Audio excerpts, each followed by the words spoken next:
Good morning. I'm Michael Atwood Mason, CEO and Executive Director here at President Lincoln's Cottage at the Old Soldiers' Home. We're delighted to welcome you and our distinguished guests this morning for an amazing conversation about the commemoration of America's 250th birthday in 2026. President Lincoln's Cottage exists as a national monument where we connect people with the spirit of the Lincolns, engage their empathy, we inspire them to live out their own brave ideas for social justice. And we do that by preserving this amazing house and sharing it with people. We're excited today because we feel like the spirit of this conversation is very much in line with the spirit of this place and the work that we do here. As we prepare as a country for the semi-quincentennial in 2026, I think that we will be deeply engaged in reflection as a nation. We'll be asking hard questions about ourselves. Where do we come from? Where are we headed? What brings us together at a time when so much pulls us apart? And what happens when we share the stories that matter most to us? What happens when we share those really powerful stories with each other? How does that change us? And how does that change the communities in which we live? It's in that spirit of exploration, conversation, and reflection that I'm just so delighted to welcome our guests this morning. First, I'd like to introduce Dr. Edna Medford, who's a professor of history, Emerita at Howard University. She was the director of the African American Burial Ground Project in New York City and is a distinguished author who's focused on the Jacksonian era, focused on Reconstruction and the Civil War era. A real expert of the highest quality and one of the most unassuming people in this space. We're just delighted to have you. And also, I'm pleased to introduce Crosby Kemper, who's the director of the Institute for Museum and Library Services and the former director of the Kansas City Public Libraries. So without further ado, I'd like to invite you all to begin this important conversation.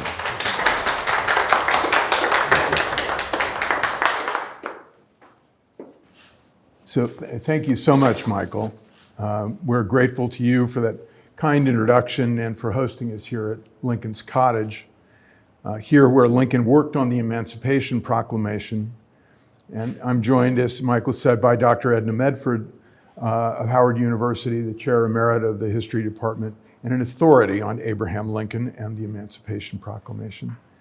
It's our intention at the Institute of Museum and Library Services that this should be the first in a series of conversations with historians, critics, civic leaders, to inform and engage libraries and museums, their communities and patrons in commemorating, celebrating, interrogating, debating, and invigilating the 250th anniversary of the Declaration of Independence. Dr. Medford, I would thank you so much for doing this and being here. I want to start by asking you two related questions about the contradictions that American history is frequently all about, and certainly the Emancipation Proclamation. In the foreword to your book on the Emancipation Proclamation, written with Harold Holzer and Frank Williams, John Hope Franklin quotes you as saying, "Lincoln is the embodiment of our national character, at its best and most hopeful, at its worst and most pessimistic." But later in your essay, you say Lincoln was an atypical 19th century American in a nation awash in racial hatred. He believed in the fundamental right of all people to enjoy equality of opportunity. So is Lincoln a contradictory character? Is he a typical 19th century American or an atypical 19th century American? That's a tough one to answer because Lincoln is he's so different from anyone that we've had in history, I think. So he is a contradiction in a sense, but also the nation's ideals are contradictory. I mean, we talk about, and they talked about equality, they talked about liberty, they talked about freedom, But that's not what the reality was at the founding of the nation. I think that we like to think of Lincoln as an example of who we are because it's who we would like people to think we are, but we really are not. Not yet. We may get there someday, but we certainly have not gotten there up to this point. Lincoln certainly is different from the average American in the sense that he has the ability to sort of put his prejudices aside and do what's best for the nation. We have seen then throughout history, and now I think we're also seeing that people are taking a more selfish perspective. And so they're looking more at how the nation can do something to advantage them, as opposed to what they can do to make the nation whole and to make it a better place to be. But Lincoln is that example of who we would like to think we are. And I think that's such a great point about the sense of obligation not being as important as perhaps it once was, or as it was to Lincoln. And let me put it this and ask you a question about the context of the Emancipation Proclamation. There is a quote on the mantelpiece here from Lincoln: "If my name ever goes into history, it will be for this act, and my whole soul is in it." So I'd like to ask you about the act, the Emancipation Proclamation. Recently, it's been written about, as the Gettysburg Address has been written about, as perhaps a fulfillment of the Declaration of Independence, is related to the Declaration of Independence, why we're here today in a way. But it's also seen by many as not a fulfillment or a partial fulfillment, a divergence from the ideals of the Declaration. Is it a step towards all men are created equal? Is it a step towards the inalienable rights being finally given to those to whom it was not given at the time of the Declaration and the Constitution? Certainly it is a first step. Lincoln understood that the principles of the Declaration of Independence could not be realized as long as you had slavery, because you can't say all men are created equal and are, have the right to life, liberty, and the pursuit of happiness, and have, almost 4 million enslaved people who have none of that, none of those opportunities. So he understood that if the Declaration is going to be what the country said it was, then you had to do something about slavery. But that doesn't mean that Lincoln did this to fulfill the promise of the Declaration of Independence. Lincoln makes this move because he's in the middle of a war, and he's so concerned that the nation is going to remain divided. He understands that the issue is slavery, and that as long as slavery is there, there's always going to be this divisive element in the country. Now, he's able to say those beautiful words that are on the wall because there is a part of Lincoln, of course, a major part of Lincoln, that understands that slavery was immoral and understood that everyone had the right to liberty. I don't know that I would go so far as to say equality. I don't think Lincoln had gotten quite to that point, except that he believed in equality of opportunity.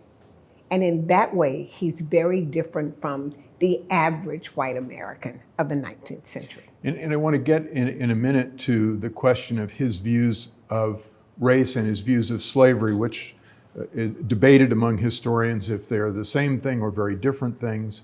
Mm-hmm. But I want to ask you again about the proclamation. There are a series of steps. There's a preliminary proclamation, mm-hmm. And then there's the proclamation itself. And at each step along the way, he's criticized, particularly by abolitionists, by Garrison and Wendell Phillips, and also by Frederick Douglass, yes. For being too legalistic about it, mm-hmm. for it being a war measure, in which, and of course, in the detail, he doesn't free all the slaves. It's complicated. Were they right? Was the Emancipation Proclamation, you've said essentially it was a war measure. Or was it, Lincoln himself says when he writes the actual Emancipation Proclamation on January 1st, 1863, he rewrites it a little bit. And one of the key phrases, it's structured as a war measure. His war powers give him the right to do it. But he says it's an act of justice. Right, right. So it can be both. Because remember, Lincoln is a very complicated person, okay? So he's using the war measures. He's using that part of the Constitution that says that the commander-in-chief has the right to seize or destroy any property that belongs to the enemy, or even to someone who's in support of the Union if that property is being used against the Union. But he also understands that this is a moral issue. And so he's willing to say that. But I think that we go too far when we say that Lincoln did this primarily because of his moral position. That's not it. Lincoln would have been more than willing to allow slavery to continue if it meant preserving the Union. And so we need to understand the position he was in. He was fighting a war, a civil war, that was absolutely horrific. He believed that the Union was not dissolvable. He had to do something to preserve it. He was willing to do whatever he had to do to accomplish that. And so he came to the realization fairly early, and this is how I differ with myself, because initially when I started studying Lincoln, I thought, wow, this guy's taking way too long to get to the real crux of the matter. And when I look back now, I see that he came to the realization pretty quickly, but he understood that the nation was not with him yet. You know, we sometimes think that it's only in the South that people think that slavery is okay. Well, there are a lot of Northerners who didn't care either. As long as they weren't touched by the institution in a negative way, they didn't care. And of course, everybody is benefiting from slavery, not just the South, but the North as well, because it's the products from the enslaved laborers that are fueling the economy in the North as well. One of the things that historians seem to have come to agreement on over the last couple of generations is that slavery was in fact very profitable for the country's whole plantation economy. Was in probably its best state economically than it had ever been. The price of a slave had gone up dramatically. Absolutely. The number of slaves had gone up dramatically. And so, as you wisely say, that there's a lot invested in this, not only in the South but in the North as well. And Lincoln was dependent on Northern Democrats to get things done, who were resisting the emancipation. Right. And he was about to go into an election when he gives the preliminary proclamation is in September of 1862, and the off-year election is about to happen, Right. where he is reasonably certain, because the war is not going well, among other things, to not do well, which in fact happened. They lost. Yes, the they lost Republican seats, Party but- does suffer as a consequence. Yes. and so, in some sense, he, as you say, he's a realist about this, a pragmatist, but at the same time, he knows what he wants to do. I mean, Horace Greeley famously sends him an open letter, Right. wondering when he's going to do something about this, and he replies in the way that you suggest, that he would free the slaves if that would keep the Union, free all the slaves, free none of the slaves if that would keep the Union whole, or free some, which is essentially what the proclamation does, and not free others. Yeah. And I truly believe that he believed that.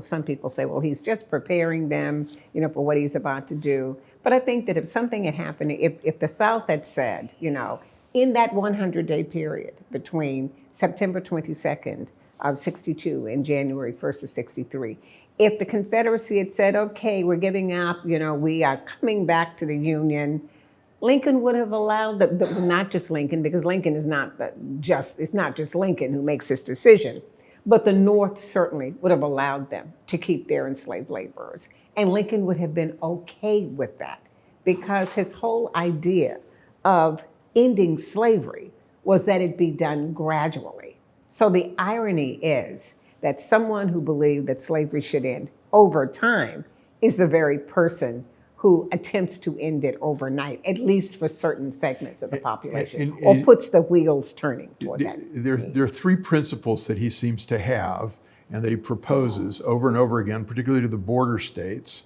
Delaware, Missouri, Kentucky, Maryland, who are so important to maintain. They have enslaved populations, significant enslaved populations, but he needs to keep them in the Union. And so he proposes, as you suggest, gradual, compensated emancipation, but also needs the thing that he always adds is consent. Yes. They need to vote for it, because consent in a democratic polity, he needs consent, he feels. Right. Exactly.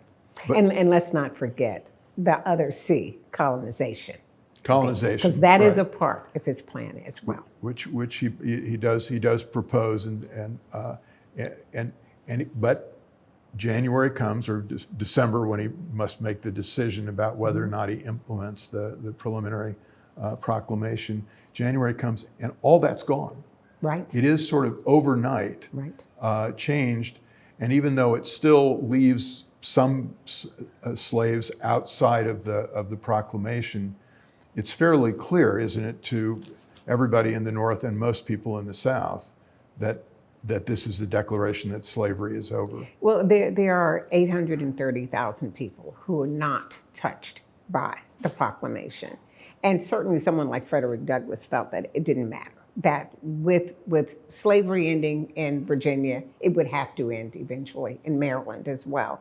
But look at what happens with the 13th Amendment. It's not easy to pass that. You got the Senate approving, the House of Representatives does not. It takes some time for that to actually be passed, and it's not passed without a bit of maneuvering on the part of Lincoln and the Republican Party. So it was not a done deal, I think, but it would have been very difficult to go back to what it had been before. First of all, African Americans were not going back, because you have a situation where even before the proclamation is issued, you have African American soldiers. There are volunteers. They may not be regular military, but they are already fighting. There are African Americans who are leaving the farms and plantations. They are taking their own freedom. So it would have been virtually impossible to reinstitute slavery as it had existed before. Even those African Americans who choose not to leave the plantations are tearing the system apart from within. So I think we need to understand that although it was not a done deal, there were things in place that would have made it difficult for them to ever go back to the system that they had before. Right, and so one of the larger questions is that it seems almost inevitable at a certain point that this is all going to happen. Some historians believe, and some people at the time, and the founders probably originally believed, that slavery was on its way out, that the Enlightenment and progress, industrial progress, et cetera. And in fact, as John Hope Franklin has pointed out in his book on the Emancipation, there was lots of emancipation going on in Europe and in Central America and South America. Mexico had freed its slaves. The French, though they went through doing it and taking it back and doing it again. And of course, the British had eliminated slavery in the colonies in 1833. Was the ending of slavery inevitable? And the real question I want to ask is, how important was Lincoln to this happening when it happened? If Lincoln hadn't existed, if the President of the United States had been John Breckinridge or John Bell or Stephen Douglas, would slavery have ended? Would slavery have ended in the 1880s as it did in Brazil? How important was Lincoln in this? Well, first of all, Lincoln was the right person for the right time, who did have the courage to do what was necessary to preserve the Union, first and foremost, and then what was the right thing to do. But to the question, would slavery have continued or would it have occurred? Would it have ended anyway? My position is that slavery would have continued. There was no reason for anyone to voluntarily emancipate. People were making too much money. They had too much power. They had power not just in the South, but look at the Supreme Court. They have a lot of political power. They have economic influence. They have such a strong social position. I think we sometimes think that slavery would not be successful in the Western territories, so why fight over that? Because they're not going to be growing cotton, say in Kansas. But it's more than that. First of all, enslaved people served in a variety of capacities. They were in industrial situations as well. They were in mining. So I don't think that we can say that economically it would not have survived. But even if it had not survived economically, socially it would have. Because slavery was more than just an economic institution. It was an institution for social control as well. So you had, for instance, in my little area of Virginia, south of Richmond, where you had plantations where they didn't grow tobacco, they didn't grow cotton, they didn't have a single staple crop economy. They had mixed farming, cereal grains, livestock raising, that kind of thing. But they had tons of enslaved laborers. And so some of those they freed until the 1820s and 1830s. But they sent others to the Tredegar Iron Works in Richmond. They rented people out. They hired them out. And so they would have been able to make money that way, and they could have ensured that in perpetuity, Black people would be controlled. What do you do when for 200 plus years you have held people in horrible conditions? You have separated children from parents, husbands from wives. You have raped Black women. What do you do to ensure that this is not going to be visited upon you?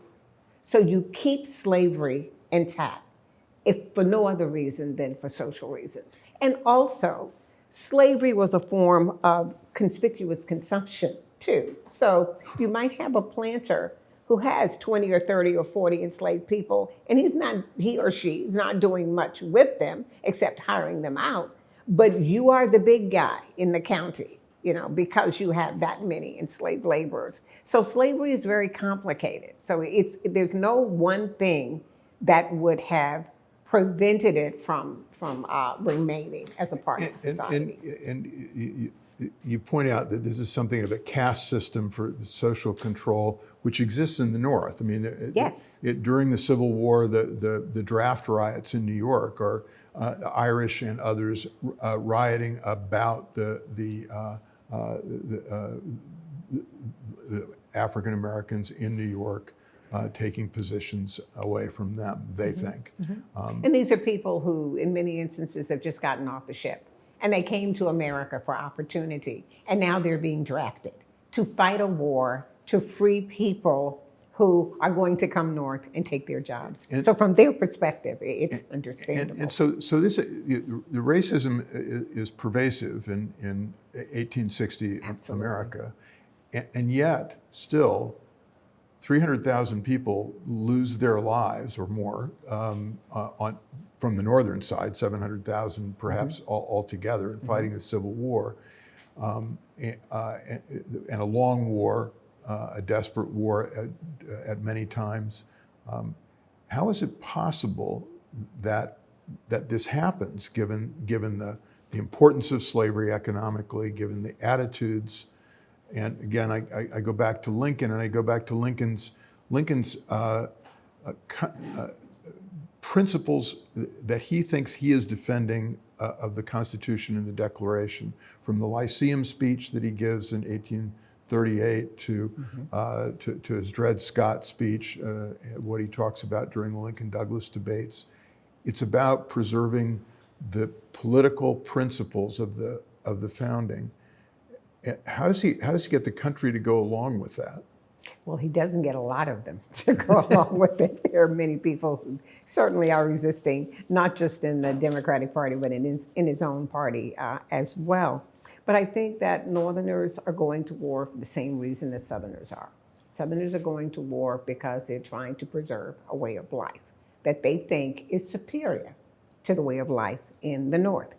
Northerners are also going to war to preserve their nation, what they see as what America has always been and is supposed to be.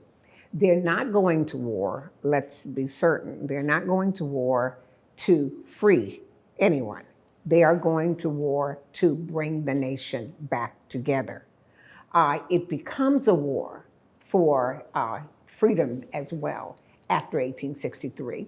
And there are many people who don't like that at all, who are very much against that. So Lincoln took a real gamble in doing that, but he was able to sell it by saying, this is what we need to do to preserve the Union. So that proclamation was not about what is right, except for that ending part where he brings God into it.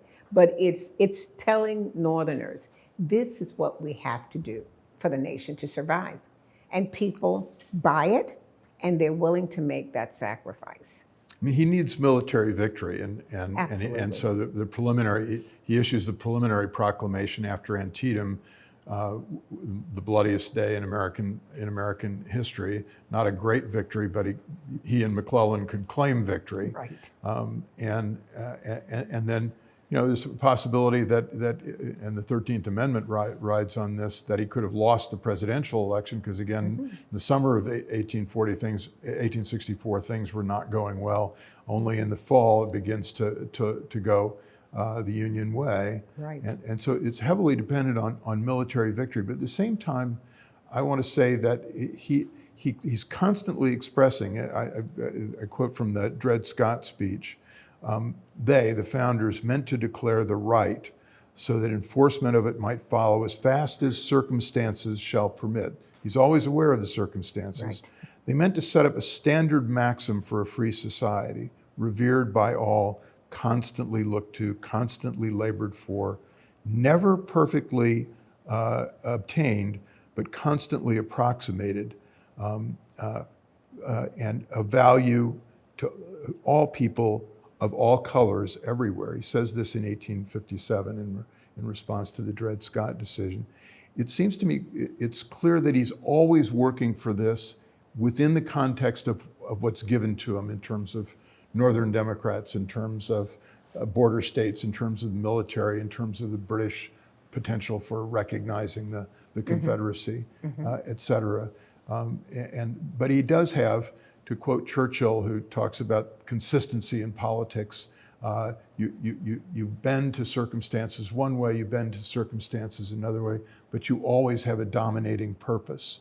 And this was Lincoln's dominating purpose. Is that fair to say? Yeah, you know, I love a quote from him where he says that I claim not to control events, but declare that events have controlled me. Yeah. I think he's very honest about his situation.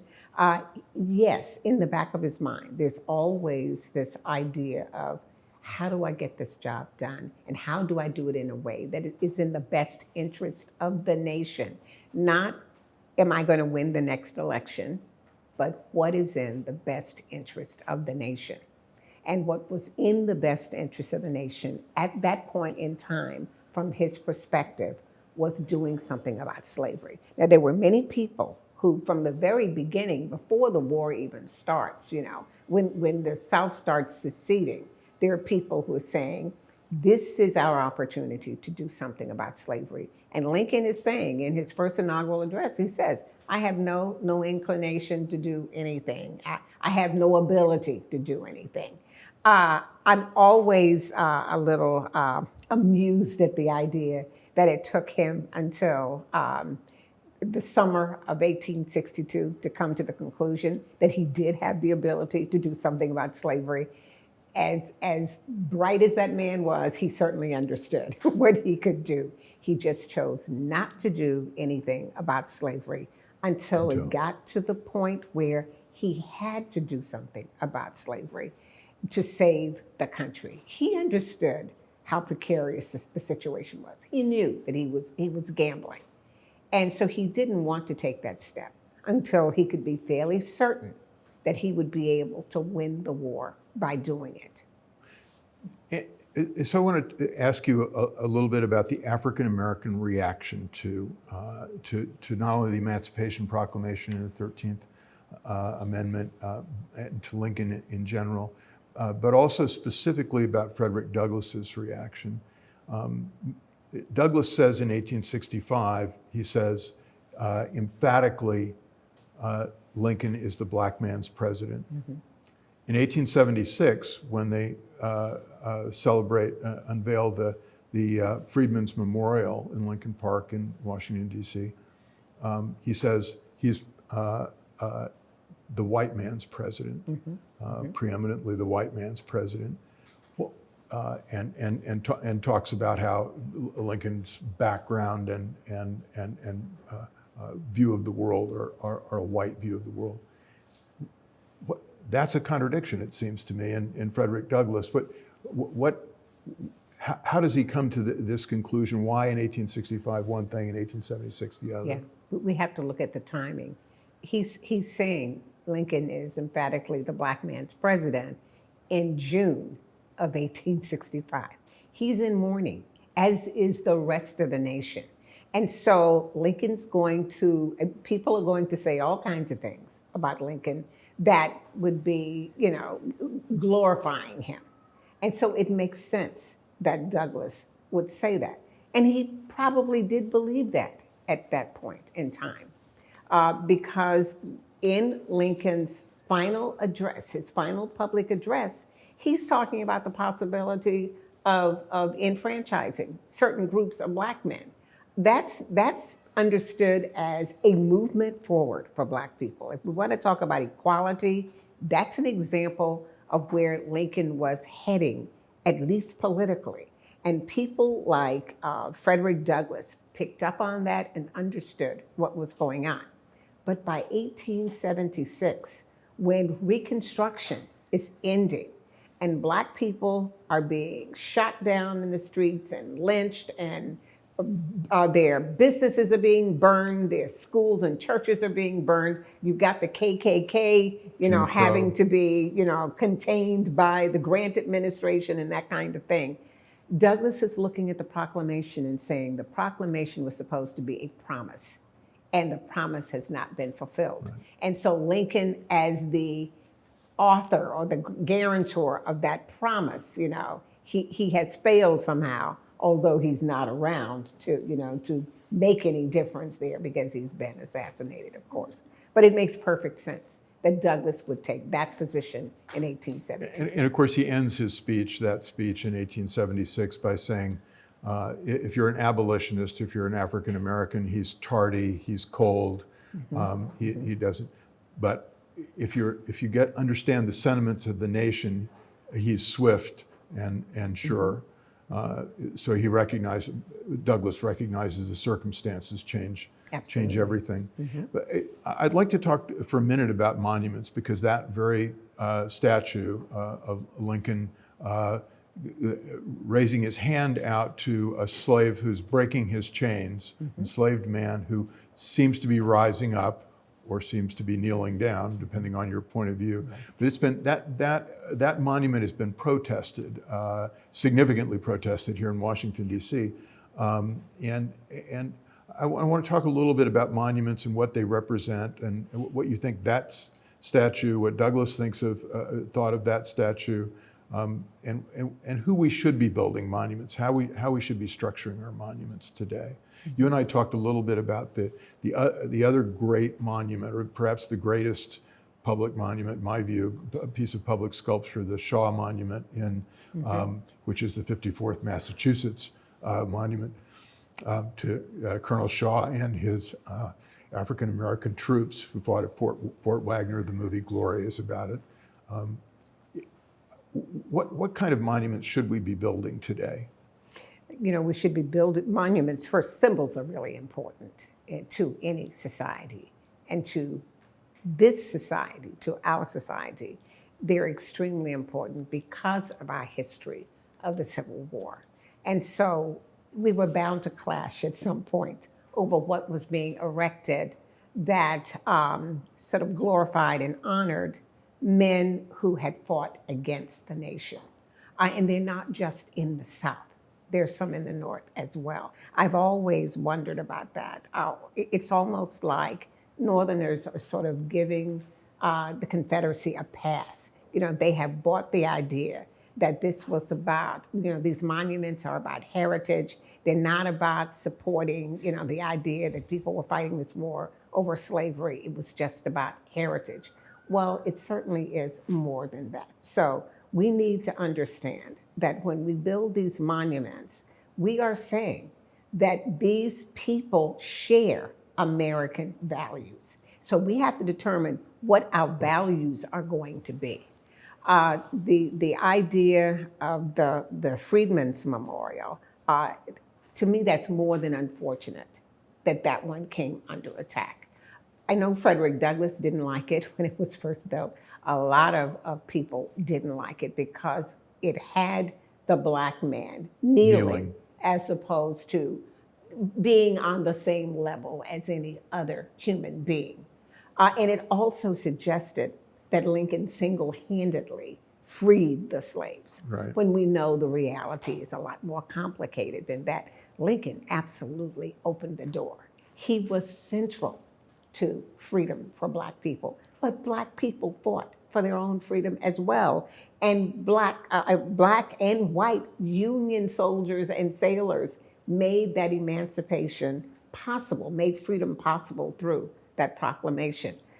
That monument was built primarily through the fundraising of Black people, poor Black people who didn't have much to give, but they recognized Lincoln's importance and they gave money toward the erection of that You statue. talk about Charlotte Scott giving the first Charlotte $5. got her first $5, yes, to money this she earned monument, as a yes. free woman. And she wasn't freed by the Emancipation Proclamation. Right. You know, she is freed because her owner, who's a Unionist, can't stand being in the Confederacy any longer, and he leaves and goes to Ohio and frees her. So she didn't have any real obligation to Lincoln, but she understood the role that he played in freedom for Black people in general. So hands off the Freedmen's Memorial. Nobody should be criticizing that. If you have a problem with how it's structured, put up another monument next to it, or put up some signage and say, this is how people thought during this period in 1876 after the war. But the reality is Black people had a large hand in their own liberation. But don't take it down because you have some issue with Lincoln. Right.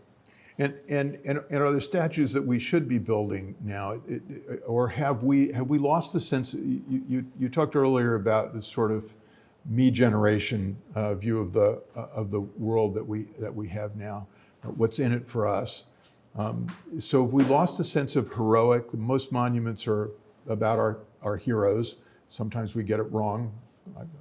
I understand why anybody would want to tear down a statue of Nathan Bedford Forrest. Yes. But why aren't we building statues to Harriet Tubman, who's one of the great figures in American history, and a woman of incredible courage? Mm-hmm. She has a few, but not nearly enough. And I would say it's because she's a woman, she's African American, she was not educated, so she doesn't fit the American standard of who the patriots are in this country. But you're absolutely right. It's people like Harriet Tubman. Why don't we build monuments to the enslaved people who kept this country going for so long with the labor, certainly uncompensated labor, but they kept the country moving because of the work that they were doing. They get no recognition for that. And instead, what happens is any books that deal with that are banned from the school system. So how are we ever going to move forward if we don't at least acknowledge our history and allow ourselves and our children to read that history and have a better understanding of who we are so that we can become better in the future. I just don't quite understand it. So, and I did want to ask you this question about teaching history today. What students, how you teach students today, what students know and don't know about our history, and obviously you're very eloquent on the subject of being told, perhaps from outside by legislatures or others, what we should teach. Is it harder to teach today? I mean, there's less history teaching going on, fewer history majors. Absolutely. And we know that one of the stunning things is the Citizenship Test, which is a test of knowledge of American government and American history that every immigrant who becomes a citizen has to pass. Yes. 70% of Americans, adult Americans, couldn't pass it. I bet it's higher than that. You think it's higher than that? Uh-oh. Yes. Uh-oh. How do we correct that? I mean, what can we do about this? It's difficult. It certainly has to start at the grammar school level.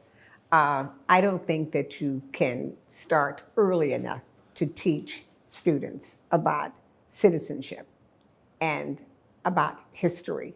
You just tailor it to the age. And so you're not going to teach a kindergartner in the same way that you're teaching a high school student, of course, Sure. but you've got to get them involved early on, because if you don't, then they're going to come under the influence of people who know even less about history and citizenship and have this view that is totally different from reality. So we've got to start working on that now. You're absolutely right. It's difficult to get history into the curriculum in a way that it needs to be. And that's not just in elementary school and in high school, but it's also the case in colleges and universities as well. There are so many HBCUs, for instance, that don't even have history departments anymore. So they will have a social sciences department where they're talking about history and political science and sociology and everything else together. No, history needs to be taught separately. We know that it connects to all of these other disciplines, but it needs its own space as well. We don't value history in this country. And as long as we have that position, we're never going to advance. We'll just keep making the same mistakes over and over again. And maybe that's what we want to do. But it is not good for the country, as we can see now. You know, I think part of the reason why we're in the predicament we're in is because we don't know our own history. I've had conversations with friends, close friends, and I am appalled at some of the things they say because they have been misinformed. And, you know, when I was teaching, I told my students, you know, you can hear what I have to say, but don't take my word for it. Pick up a book, you know, look at some primary sources and come to your own conclusion about what is happening in any given situation historically. Take the time to know who you are and what your country is about so that you can work with it. We all have a responsibility as Americans to be the best country we can possibly be. And we can't do that if we don't even know. If we don't know where we've been. Absolutely, absolutely. And is it possible to teach history today with shared ideals, a sense of our shared ideals, the notion that Lincoln had, that we all could learn something from the Declaration and the Constitution, the apple of gold and the frame of silver, as he talked about it from the Psalm. Is it possible that the narrative history of this country can bring us together instead of pushing us apart? It certainly could if we had shared ideals, and I'm not so sure that we do anymore. We used to believe in certain things. I think now it's all over the place. It's people believe whatever is expedient and what advantages them. And that's the unfortunate piece. I think you have to teach American history in a way that it's much more inclusive. It's got to be a shared narrative, but that narrative has to include everybody's story, because that's what America is made up of. It's not just the British settling, North America. It's not just the Declaration of Independence and the Revolution. It's all of these other immigrants who have come in over time as well, and what they're bringing to the table, because they are bringing a lot to the table. And we need to recognize that. We need to understand that this is not just a country with an Anglo-Saxon heritage. There's so much more going on here. Oh, yeah. And if we recognize that, we will see how special we are if we can manage our expectations of where the country, what the country should be. It cannot just be some Anglo-Saxon, tradition. It's got to be something much broader than that. And the relationship that Lincoln had with Douglas and what they both represented to the country, is that the kind of narrative that we can teach that brings us together? Understanding from Douglas's point of view what Lincoln did and didn't do, from Lincoln's point of view what he could do and did do. Absolutely. It's about including everybody's story. It's about including ideas from all of the groups that we have. It's about showing, if you're looking at Lincoln and Douglas, it's about showing that you have two men who mean well. These are not neither of them are bad people. These are people who mean well, and they mean to do what's best for the country. They have a different way of going at it. I think in my book on Lincoln and Emancipation, I talked about the fact that you have Black revolutionaries, so to speak, who have the same agenda, but they're going at it a little bit differently than Lincoln is. Lincoln's move toward freedom does not have the same urgency as does the actions of the revolutionaries. Even a John Brown, who's not Black at all, but he certainly fits into the Black revolutionary, or the revolutionary category. So if we show that people can have the same goals, but they come at it in a different way, and they learn to respect each other. Now, Douglas would have never agreed that Lincoln did the right thing by moving slowly. I mean, that's just not Douglas's thing. But he certainly had respect for, after the fact, he had respect for the conditions that Lincoln had to work under. And Lincoln certainly, I think, grew to respect Douglas's position, certainly did. Otherwise, he would not have accepted Douglas into the White House uninvited initially in '63. He certainly would not have brought him back to the White House in '64 to ask for his assistance. And he certainly would not have allowed him into the reception uninvited in '65. So these are people who can see the positions that other people have and still disagree, but try to move forward for what's best for the country. And I think that's something that's lacking in our society today. I so agree with you, and I think this is a great place to leave our conversation, this sense of the tension in our history, the tragic in our history, but the fact that we hope we're always working on making it better, approximating, as Lincoln said, the ideals of the Constitution and the Declaration, and doing what Lincoln did so well with Douglas, which Douglas did so well with Lincoln, which is working together, even coming from such dramatically different points of view. Dr. Medford, thank you so much for this conversation. I think it's been a wonderful, provocative, and ennobling conversation. It's my pleasure.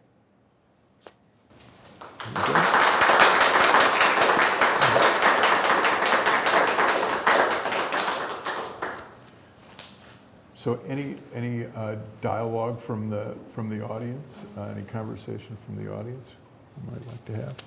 I want to say thank you to Senator Blunt, Roy, for being here. Extraordinarily well done.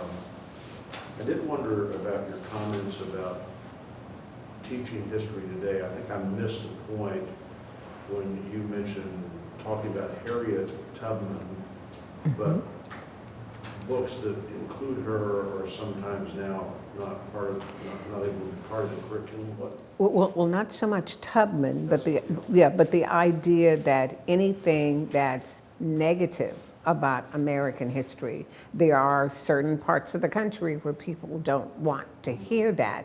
And Tubman is a part of American history that's positive in the sense that this is a woman who's actually risking her life, spiriting people out of the South to freedom, and then during the war, actually leading a group of soldiers up the Combahee River. You know, it's just amazing the kinds of things she's doing, but we don't really celebrate her the way we should.